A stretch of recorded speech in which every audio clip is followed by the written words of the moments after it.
Good morning, Rogersville. Thanks for joining us. Good morning. The day after here on the Morning Waffle. On a scale of 0 to 10, 0 being well rested, 10 being a little sleepy. How's America doing today? I'm probably about a 6. I'll be honest. I'm doing better than I thought I would. I'm in a perpetual state of 4. So, I mean, it doesn't. Wait, no, I guess I'm in a perpetual state of 7. I was going to say 7's about as good as I get. 6. I'm in a perpetual state of 6. I did that backwards. I did better than I thought I would. I got to bed a little late last night because we always have a big bang boom out at the compound. I'm so surprised. Yeah, I'll bet you are. Shocking. And I do the cooking for that. So cooking is hard work. If you've ever cooked, you have obviously. Anytime I have a party or cook a holiday meal, by the end of it, I'm like, I need some ibuprofen and some fluids. I'm tired. Yesterday was super fun because, it's 100 degrees out already, and then I'm out on the deck with the grills, and I think it was like 105, 110 on the deck, and we're cooking, but it was all good. Yeah, it's going to be hot this week. I feel like we need people are going to have to keep their 10% pay. No kidding. A solid week of nearly 100 is it's not fun. That's a little bit par for the course, though, isn't it? Yeah, it's been a hot summer. We were due for one, though. It had been several years since we had what's that? I'm doing a little work here. You just keep going. Just keep going. It's been a couple of years since we had one of these summers where it just gets hot and then stays hot. Hopefully not through October. So I cooked something for the first time. Yeah, I'm curious about this. Yeah, so I'll throw this up here, I think. Maybe. There they are. Look at that. Those are shotgun shells. And it makes sense now once I figured out it's a manicotti shell. It's a manicotti shell. So we got some ground Italian sausage from the Apple Market, the stuff that they make, that they make in the butcher shop. That stuff's good. It is good. And then we got some mozzarella cheese. We mixed that all up together. Put it in uncooked manicotti shells, wrapped it in some bacon, smoked it for 2 hours at 225, and they were delicious. So it softened up the uncooked manicotti shells? It did. What? Yeah. Doesn't seem like it would have had enough moisture to do that. I know, but it did. What sort of sorcery is this? I know. I don't know. It worked. That's wild. And they weren't just that really soft, like they've been boiled in water. They were maybe a little tougher than al dente. Interesting. But not, you could bite right through them. But it was good. And they didn't crunch. Yeah, it was great. Crunch, you couldn't do that. It was great. Now we could have, thanks Diane, she said yum. We could have brushed them with a little bit of barbecue sauce. But what was really good was our close personal friend, personal chef, private chef Kevin Lane came out to the show, and he brought his homemade yum yum sauce. Oh, and so like the yum yum sauce like you get at what is that place called? That's by the mall. Nikado. I was going to say any sushi place. They call it seafood sauce. Yeah. Some places. That was pretty good on there too. I bet. But I'm interested in experimenting with different things to put in manicotti shells. I am always suspicious of recipes that contain uncooked pasta that is required to bake without water. It worked. Makes me nervous. Worked. It was really good. That's very cool. And apparently there's a manicotti shell shortage. Yeah. I posted that on Facebook and on a couple of cooking forums and some smoking meat forums, and got several inquiries. Where did you find manicotti shells? I'm like, right here in the local Apple Market. So we got them. Very interesting. Now I'll be honest, I bought about half of what they had. Yeah. They had about 6 boxes. I bought 3. There may not be manicotti shells for a while. There may be a run on manicotti shells, so we may not be able to do this. So somebody else said that there's a shortage. I mean, I don't know if we're still in a pasta shortage, but if you got some flour and some eggs, you can make your own pasta. You can 100% make your own pasta. I have a pasta machine. It's fun. I've considered getting a pasta machine. There's Alta. What is it? What's the brand? Altus? Something like that. It's a bolt it to the cabinet, crank it. Oh, yeah? One. Oh, wow. It's great. I have only made Atlas. That's what it is. It's Atlas. I've only made fresh pasta by hand. I've never used a machine and just roll it out and then just cut it with like a pizza cutter. Highly recommend the machine. Yeah, I tell you, the one time I used a machine, it didn't go well for me. Well, it's not you got to get the dough right. I mean, Yeah. it's not. Yeah. Yeah. And my dough may have been a tad sticky for the machine. That's why. Yeah, that My arm mic is floating. I'm just gonna is hold it. wandering. Yeah, Justin had to do that when he was in here. I'm gonna hold it like this. Saturday. I don't know. Mine's a little straighter arm, so I don't know if that's helping. Mine's working right there, but yeah, That's it was good. fun. We blew up a bunch of stuff. We ate a lot of If I sit stuff. like this, It was it's good. fun. So, what'd you guys do for yesterday? We had a big family thing on Sunday night, so that was a lot. And all the little cousins got to play with each other. That was a hoot. The littles, they're ranging from like a couple of months old to 8, and they have a heck of a time. And that was good. And then yesterday we went to the pool, and last night we set off a little bit of fireworks. And my mom had picked out some fireworks, and I brought some home with me the other night because they weren't the right to set off at my aunt and uncle's thing because I was too close to vehicles, and I showered at somebody's vehicle in sparks. I apologize. But so then I took those home with me. Things happen. She had picked out some good fireworks. There was a cone called Mount Everest. Yeah, Epic. So if you see a Mount Everest in the future, just go ahead and pick that up. okay, we'll put that in. It's a good one. in the notes. That'll be It good. is a good one. So had yesterday I just did pool and chilled. Okay. Yep. We had a big day Saturday out at Yep. Valley Mountain. That was a lot of fun. That was fun. I'll Stop admit, by. I kind of goofed when I planned that one. Uh-oh. But it all worked out okay. I thought, well, I can do this. I can make some sliders. I can do it. I can do it. I could not do it. It was, it was. I mean, I could do it, but Yeah. it was. Yeah, so once A little again, more intense than you Chef thought. Kev stepped Yep. up to help me out, and then local candidate for Associate Circuit Judge Justin Evans jumped in, and he Yep. started making slider patties for us. And Just so couldn't keep up, eh? couldn't. It was a run on us that day. We were giving away free sliders for customer appreciation. And you had a pizza box with free sliders written on it. I know. I mean, And that always seems legit. yeah, So when I saw it, I'm like, well, we'll pull right in there. that was my wonderful artwork. By Well, I the way. mean, a sketchy box with free sliders written on it. You just follow the box. yeah, you gotta stop for that. If the box says free food, you go. You go, and so Especially if it's written with the Sharpie. it totally was. 100%. We had probably 150 people probably Crap. stop by. I know, that was the problem. I thought, I can handle, 50 people, I can handle this. No. No, everyone. We had them lined up around the block a little bit That's there, good. but I had several comments, honestly, and not to totally brag, but to completely brag. Yeah. I got the comments. This is the best hamburger I've ever had, and I'm not taking. pretty good. I'm really not taking the credit for that because what Yeah. people need to understand is because they say, "How did you do this? What did you make in this?" I said, "What you need to understand, this is fresh beef, Fresh, majestic this is beef. fresh beef. I mean, it just came in. It's born and raised in Webster County. It's from over yonder. It's just from and then right it's up the processed road. over yonder. Yeah, and then it it's right here. never has left southern Missouri. And then Jason, he ground the beef that morning. So it was fresh ground beef. That's cool. And I saw a bowl of it come out, and it was very fresh beef looking. yeah, it was. And so what we were doing is we were taking 3 pounds of that fresh ground beef that was probably, honestly, alive a week ago. Literally, it was mooing. Yeah, literally, probably alive. And we'd crack 1 egg in there. Okay. And then put some of Jason's smoke dust dust in is it, good. and then just mix it up, and that's what we made the sliders out of. And so they sold out of smoke dust at gone. Valley Mountain, but they've got some more coming in. So I know some people were waiting for it to come in because they wanted to get some of that. And then we awesome. of course toasted the King's Hawaiian rolls. Can't beat that. A little bit of mayo on them, toast them on the griddle, and that was how we made the Put the mayo on sliders. before you toasted them. Okay, that's Yeah, a good call. It's a instead pro of tip. instead of butter, a lot of people will put butter on there and toast them. Use Mayo. a real thin layer of mayonnaise. Hey, you're right about that, Carol. It is the best place to buy meat. It's great It's stuff. great. And It's great. We got locally hot wings. owned. Yeah, they're super nice people too. Yeah, they're great. Locally owned. Big supporters of K-ROG. We're supporters of them. So Yeah, and I we got love, hot links. They were delicious. love They were shopping. really good. I got a brisket, and I made a brisket later that day. We were out doing some antiquing, which AKA means we drove over to Willow Green.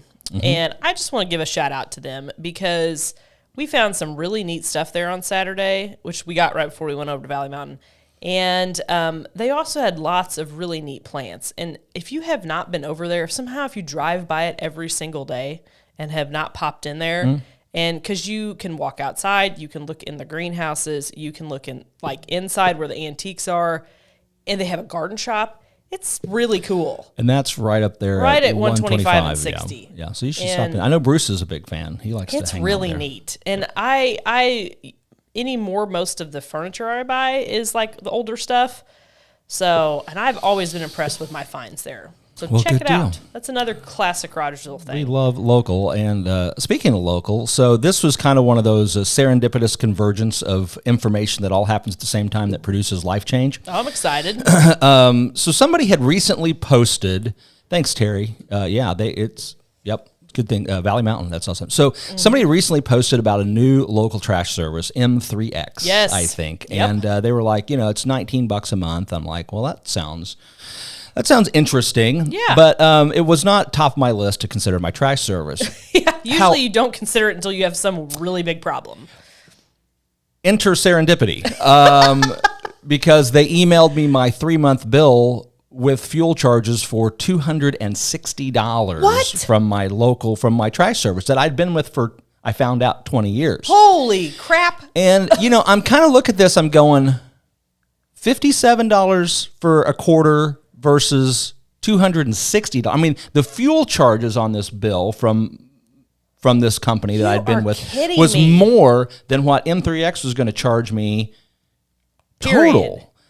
And so I hit them up. I'm like, hey, I'm interested, and actually did the whole deal with them through Facebook Messenger. I love that. That's how we first talked, was Facebook Messenger about a legal deal. One of the reasons I instantly liked Will was because he responded to a Facebook message at like Sunday at 8 p.m. or something. I was like, what? Is he a real lawyer? People still ask that. It's a problem for me, actually. I probably should shut that thing off every once in a while. But I mean, it gives you customers for life, though, right? Clients and customers for life. I guess if you respond, it does. So I got it all set up with them, and then I did the next thing I have to do, which is I call my existing company, which I believe they're a national company. I'm sure most of them start small and get bought out by a big one. So and I want to talk about that too, because that's my future concern. So I called them. And I'm on hold forever, and then I had to go meet with a client. So I'm like, yeah, call me back. And of course, they call me back in the middle of my client meeting, and I just excused myself because I'm like, I got to take this. This is a trash emergency. And my paralegal's here, and she knows more than I do anyway. So talk to her. And so I talked to them, and I said, hey, I need to cancel my service. And they're like, really? Why? I'm like, oh, you're too expensive. Yeah. And I was not being hateful. I mean, I was just, hey, it's too expensive. It's just too expensive. That's why it's too expensive. It's too expensive. And the gal on the other line, she's like, well, I can't remember exactly what she asked, but she's basically like, what are you doing? I said, well, I found another company that's willing to do it for $57 a quarter, and you charge me $260 a quarter. And she says, oh, well, well, Mr. Worsham, I see you've been with us for 20 years. You're a loyal customer. Let me see what I can do. And I'm like, okay, but I mean, this is like 20% we're breaking up. Yeah, this is so here's the deal. She puts me on hold for just a little bit, comes back and says, I can get you $54 a quarter. That's $3 cheaper than what this other company is going to charge you. I said, plus fuel charge, right? She said, nope, your rate is going to be like $13 a month. And then, so your fuel charges are based on as a percentage of that. So your total charge, I'm going to save you $3 a quarter over what that other company is. I said, really? She said, yeah. I said, no, I think I'm going to cancel anyway. She's like, why? Why would you do that? I said, price gouging people. Because what you've now told me is you've been overcharging me for a decade, and I'm not going to reward that kind of behavior. Good for you, Worsham. And I'm just like, if you could have been charging me, and you've just been jacking this up and gouging me for years now. What I should have done if I'd been local is I said, you want to give me a refund for 10 years of overcharges? Then you can keep me. Then you can keep me. Dang. Yeah. Well, M3X is always, that company has a construction business in Marshfield too, where they're out of. They have been a supporter of the Bandit 5K since our beginning. Awesome. A big donor. Oh, really? I'm double glad that I switched. And this year was the first year that they had the trash company, so that was the logo that we used. Yep. And because they have always supported the Bandit 5K, I started throwing their logo out there anytime when somebody talked for a trash company, like my trash company didn't show up, who do I do? Well, there's a lot of people who've switched in Rogersville. And I mean, that is a perfect example how supporting one of these local events can get you business and get your name out there. And it is truly worth it if you're putting it in the hands of the right people. And I myself got a roll-off dumpster from them recently, and it was a great experience. They send out handwritten thank you notes. Well, now. Who the heck does that? And by the way, my old trash company is going to bill me for coming and picking up their can. Are you serious? Yeah. That's a spite bill. I know. That's okay. I think I may have to open a spite trash service. It's like Larry David, Curb Your Enthusiasm, opened a spite coffee shop. Yeah. So forever then, it's like I want a spite business. I've never watched that show. I've thought about watching Curb Your Enthusiasm. I think you would like it. Okay. I think you would. I'll put it on the list. I may do that. I think you'd like it. But my concern, last point on this, my concern about this new trash company is that they're going to get bought out. That's usually what happens. Because I'm pretty sure that's what happened and how I got with this national company is I had a local trash service and they got bought out nationally and then there we go again. That's what's happened to every trash service, but maybe this one will be different. Because they're doing a really good job. Well, and I mean that's a legitimate business model. I can't really argue with. Build up a local business, hope you get bought out, cash out, and go to the bank. I mean, speaking of banks, that's kind of a banking business model. Start a local bank. There's a lot of franchises where they're kind of designed. Somebody buys the franchise, does the infrastructure, and then sells it. I mean, that's not unusual. It's just part of the deal. Yep. So well, anyway, good for them though. We're getting a new dumpster tomorrow, and isn't it amazing? Here's the other thing: they're charging me to come and pick up their old trash can, and it better be empty. I'm like, really? You can't give me one load? It's ridiculous. It's like, how could you not change your prices? Or anyway. Yeah. So the world's crazy. Anyway. Trash. There you go. Crazy. Trash. It's all about the trash. I'm all about M3X too. Yep. So we're excited to see what happens there, but moving on. Moving on. There's a lot of stuff going on in Rogersville on Saturday. Is Saturday the 16th? No. What is that? Saturday will be the 9th. Next Saturday, the 16th, there's a lot going on in Rogersville. Yeah. I want to get this out here before I forget about it. There is Market in the Park. Bailey's been working on that. Market in the Park. That's over at Rogersville Community Park on the 16th from 9 to 2. It's not a farmer's market. It's not a farmer's market. It's just a market. It's a market at the park. Because to be a farmer's market, you have to say you have to get health department to be a farmer's market? Because we were having this conversation. We were having this conversation about what a farmer's market is. And specifically, I think when Bailey was working on this, they decided to not use the farmer's market umbrella because with that comes different definitions and health department codes. So that's why it's market at the park. And Bailey and I talked at length about the work and different things that go into running one of these markets. And if you define it as a farmer's market, you're then putting it, what is this music? I've got this. It's mine. It's beautiful, isn't it? Put it on there.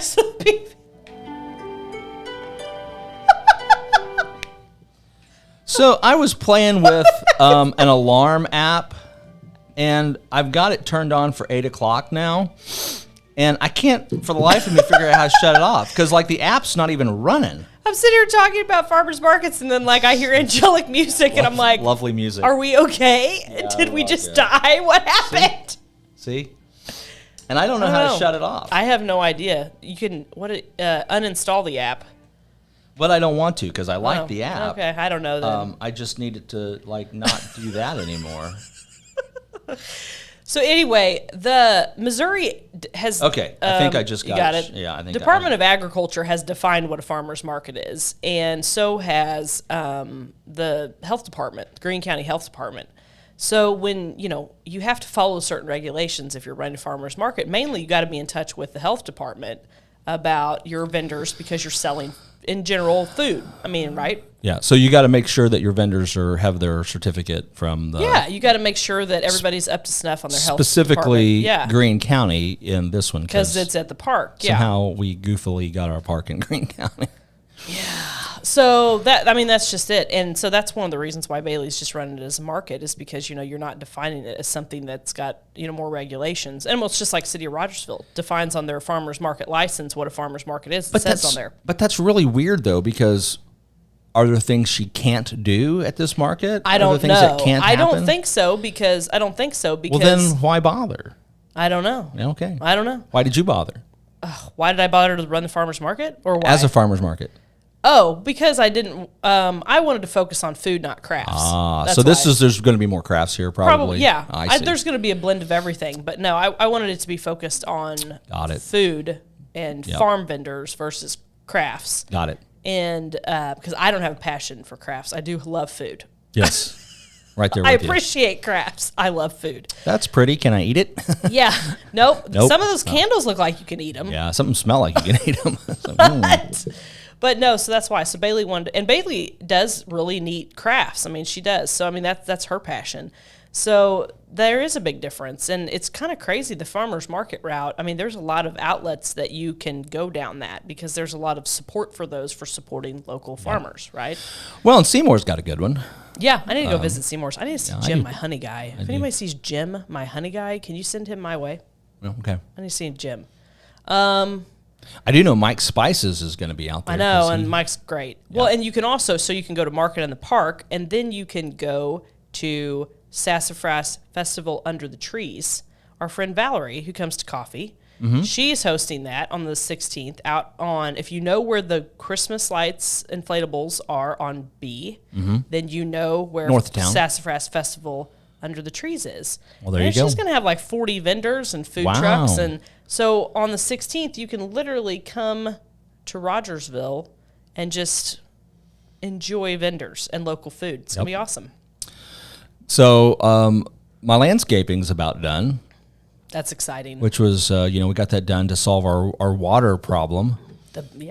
Which nature has now solved for us. Missouri's like, temporarily. Missouri's like, I'll fix it for a while. Yeah, it's like now we were like running sprinklers to get the grass to grow a little bit, so all the dirt doesn't run back where we moved it out of. So you don't have a dust bowl situation.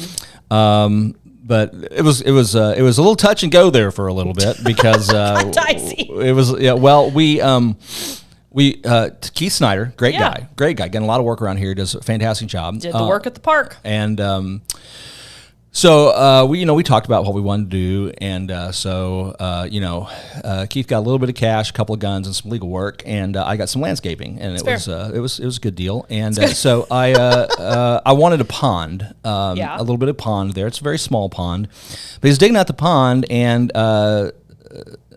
he hit my lateral line. Oh, surprise. I just had a conversation about those the other day with somebody. So we had to do a little patchwork there because I wanted a pond, not a sewage lagoon, in my front yard. So he did a great job. I mean, he put some concrete in there, and I think we got it all patched up. But it's going to be fine. This ties into what's the Facebook discussion happening right now. There's a lot of people. There's people who've lived on acreage their whole lives and know all about lateral lines and the things that come along with living on acreage. There's a lot of people moving on acreage who've not lived on acreage before. You really need to stay off your lateral lines.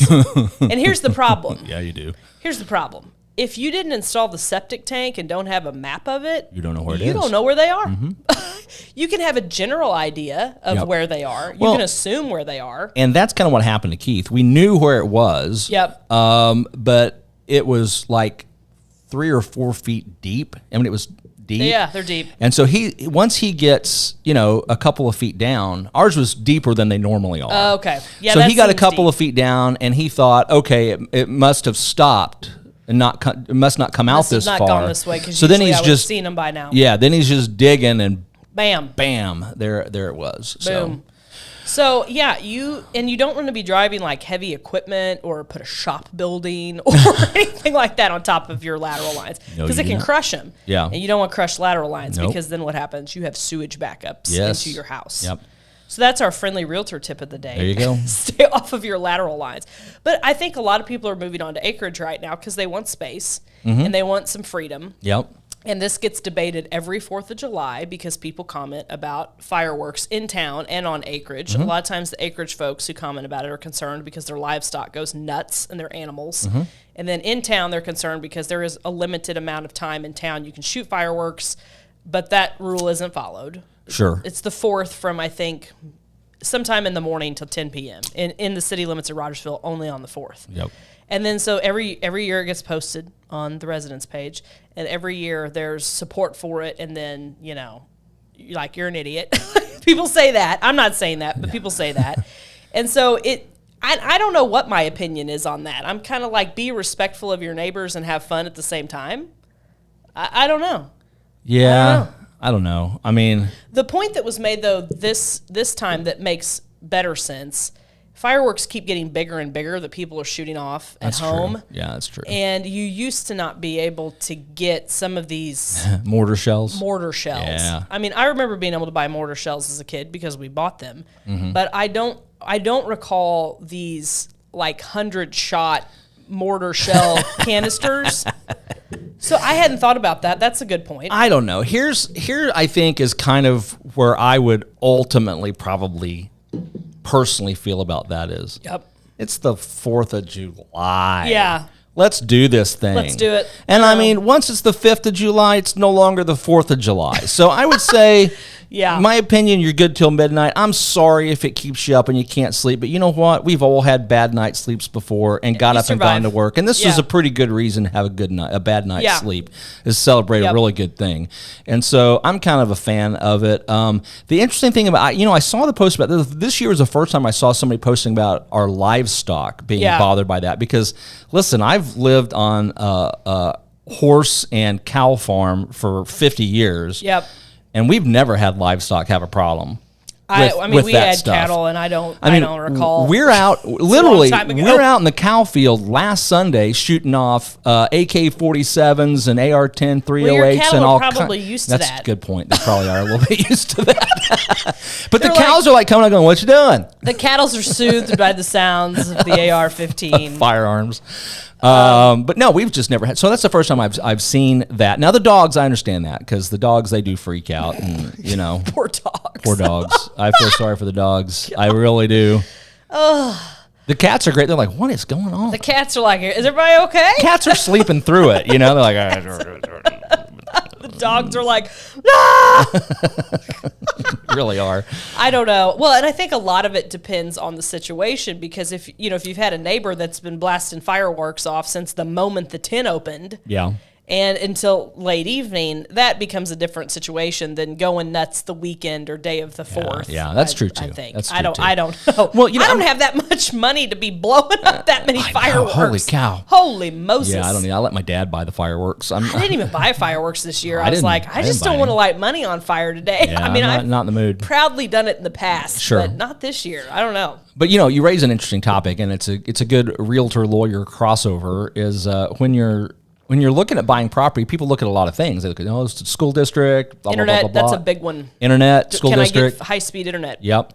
But it's interesting, and but the difference between living in the city limits of Springfield and rural Webster County is vast. That is night and day. Night and day. And even if you like, the difference between Greene County and Christian County are not that different. They're not that different. They're in the same realm. Webster County. Here's why. Do you know why? Land of the free, home of the brave. There is no county planning and zoning in Webster County. Correct. You can come out here and do what you want. There is county planning and zoning in Greene and Christian County, and which makes sense because they are more densely populated areas. There's good and bad that come with that. It's just like HOAs. People are like, I hate my HOA, there's regulations. And people are like, I love having an HOA because it keeps property values. So, I mean, again, there's arguments to both, and there's a need for both. Because there's the perfect examples going on right now of why. And I don't believe you need planning and zoning in every rural county. But there's the perfect example of going on in the counties that don't have it, where people are abusing that. And that is this buying large parcels, hacking them up into as small as they can. Because then there's DNR regulations on septic tanks. Right. If you don't have county planning and zoning, there's not much of a boundary other than some DNR stuff. And I believe that is the correct way to say that. So, these people will hack them into small as they can, sell them contract for deed Yep. to unknowing people who move to these parcels that have no utilities and sometimes really no road access. They might have an easement, but they don't have a road built, and they sell them for cheap, and they set up tent cities. And this is happening in rural America right now. Wow. And it's going to kill the fact of freedom. Yep. It's going to kill the freedoms in these rural communities, because at some point these counties are going to have to pass county planning and zoning because of these jack wagons taking advantage of this rule. Yep. It sucks, because you'll be driving in rural down a dirt road. You'll literally come across, tent cities. Tent city. RVs, dogs.